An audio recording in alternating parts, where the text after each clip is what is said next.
Okay, continuing along our journey, we're going to take a wonderful deep dive into a different type of improvisation. We're going to be referencing one of our soundtracks that's called Blue Jay, and this is more of a jazz type of soundtrack, and we're going to be improvising. It's going to sound fabulous. We're going to be using a particular series of notes that in the world of music, these are known as the blues scale. You might have heard of the word scale. You might already know a bit about scale.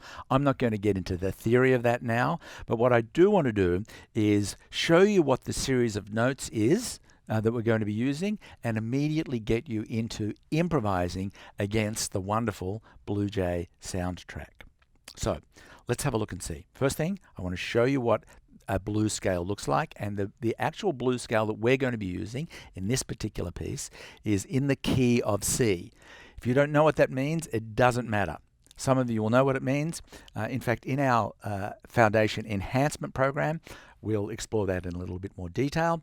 But for now, you can just know that we're going to be using what I'll call a blues scale, and it happens to be in the key of C. So let's have a look at the keyboard. First thing is I want to actually show you the notes we're going to be using. And then I want for us to be able to see the shape of the blues scale. And then we're going to look at, once we've learned, what the blues scale is, we're going to look at how we play it against the soundtrack. Okay.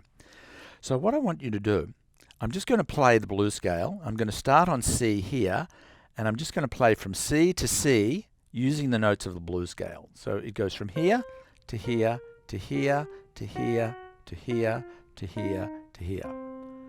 I'm going to start here and I'm going to head upwards.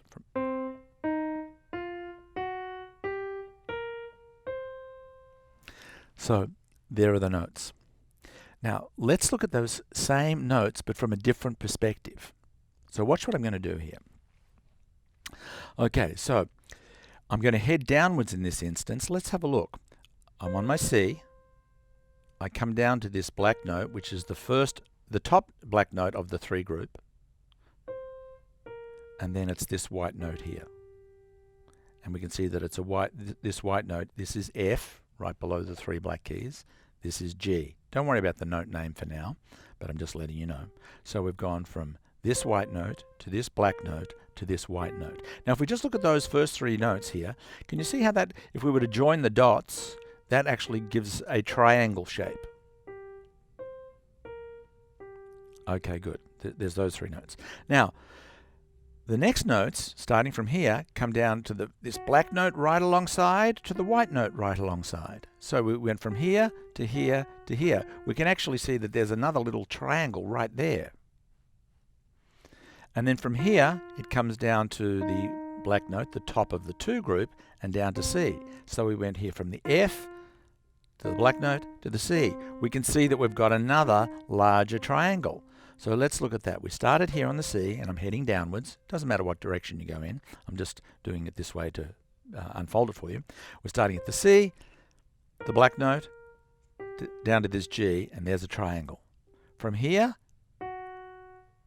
here's another little triangle. And from here, down to the C, there's another triangle. So we can see that we've got a triangle here, a little triangle there, and a little triangle here. Now let me just refer to, you refer to your reference materials. I'm just going to draw that out on the iPad so we can clearly see the shape that we're dealing with. We're talking about Blue Jay. And in fact, we're going to be referencing the blues scale, and it happens to be in C. Okay, now we said we started at C and went from C to the black note down to C. So we had that first triangle. This note here, the bottom note, actually became the first note of our next little triangle. And then this note here became the next note of our last triangle. So if we actually look at the blues scale, we can see that it's these series of like three triangles.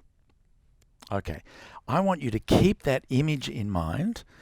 And I'm going to show you an awkward but effective way of just being able to get the blues scale into your fingers. Have a look at what I do here.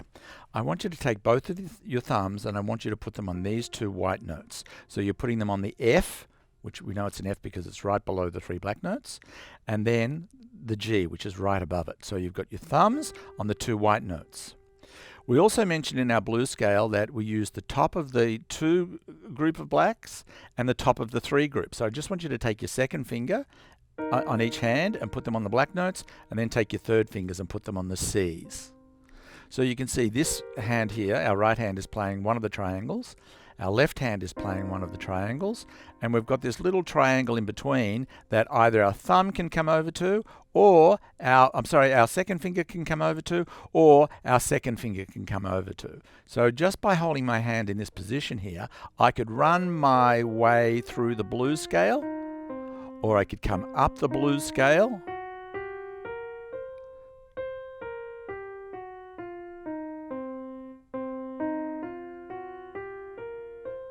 so I have all of the notes in my hand. Now, one of the things that you might do just to get familiar with the notes of the blues scale is exactly what I'm doing. Just practice going from the top, working your way down the triangle, coming across with your second finger to pick up that black note, and then playing the lower triangle. Coming from the bottom and working your way up.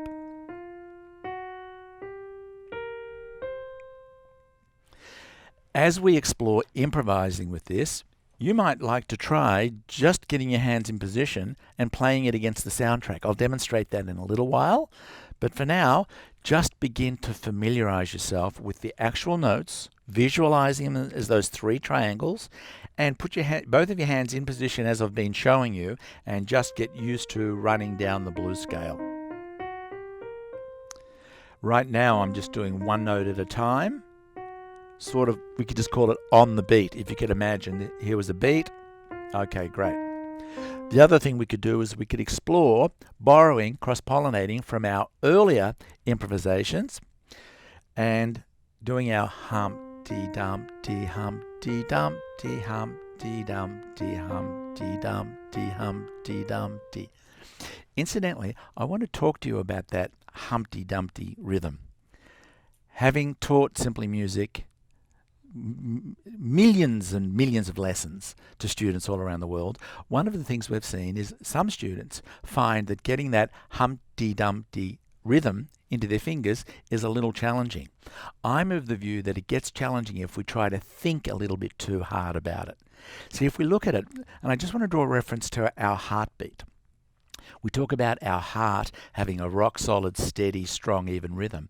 But it actually isn't quite like that. Our heart isn't just going boom, boom, boom, boom. It's not that type of a rhythm. If you listen to the beat of your heart, which has been that the rhythm of the heartbeat has been a part of you your entire life, a heartbeat is actually a boom, boom, boom, boom, boom, boom. It's got that little skip, boom, boom, boom, boom, boom, boom.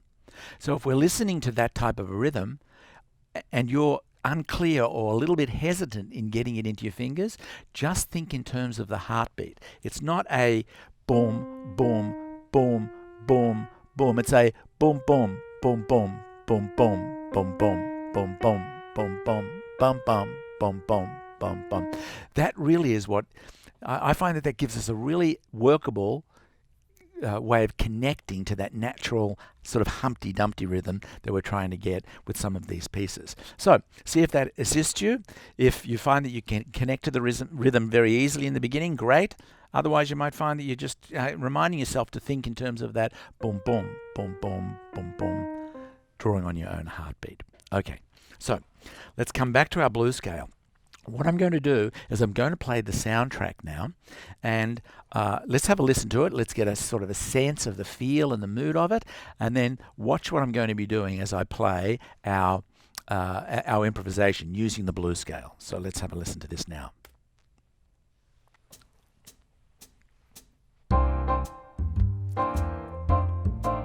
More of a jazz sort of mood style of approach.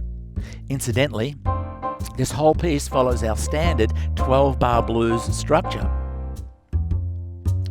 with our 1-4-1-1, 4-4-1-1, 5-4-1-1. Great. Now I've got my hands in position. Let's have a look and see what I'm doing.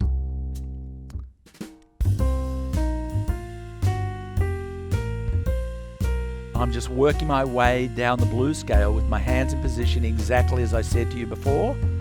And I'm just doing each of the notes right on the beat. heading up and down. It's very, very straightforward. Now, once you've got that into your hands, let's see what happens if we try now doing our Humpty Dumpty heartbeat.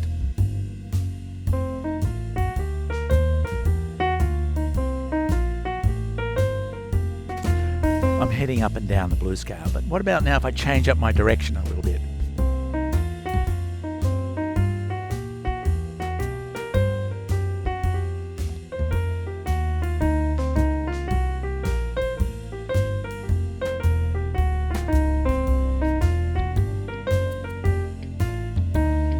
Okay, you can explore this, you can play with this, just get it into your hands.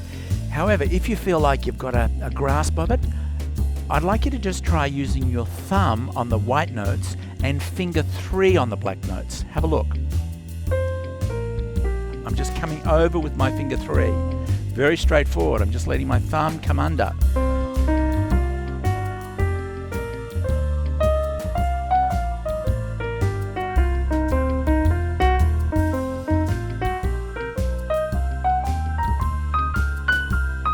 Every note I'm playing is just in the blues scale. But instead of just going from C to C, I'm letting my fingers wander up.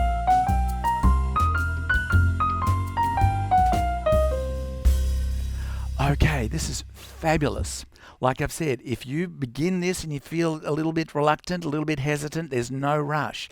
You can get into this when you feel ready, but it's tremendously exciting. Particularly once you get to the stage where you're clear about the triangles, you're clear about the notes. You're clear about being able to work your way up and down the notes using your thumb on the white key and just the third finger on the black key. Now look, there's lots of ways you can, you don't have to do the 1 and 3. You can use your other fingers, but I've just found in the early stages it will assist you if you just get used to coming under with your thumb, hitting finger 3, coming under with the thumb. Now you can't even really see what my thumb is doing, but ultimately all it's doing is just moving under like that. And same when I'm coming down, I'm coming across with finger 3, all I'm doing is moving my hand. I'm not getting into any weird twisting or anything like that. Have a look at how still my body is and how still my arm is, and all I'm really doing here is just a little bit of a twist.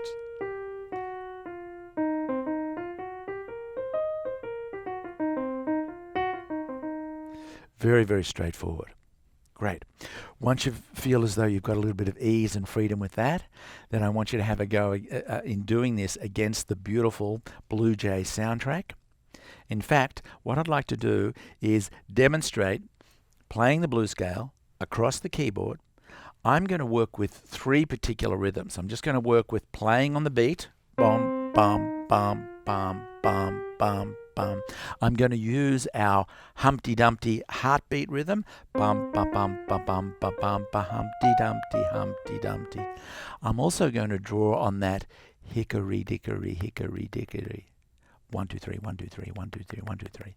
We talked about that very early on in the Mac program. So it's a combination of our on the beat, Humpty Dumpty, hickory, hickory, hickory, hickory, hickory. Okay, let's have a listen to this in the context of the soundtrack.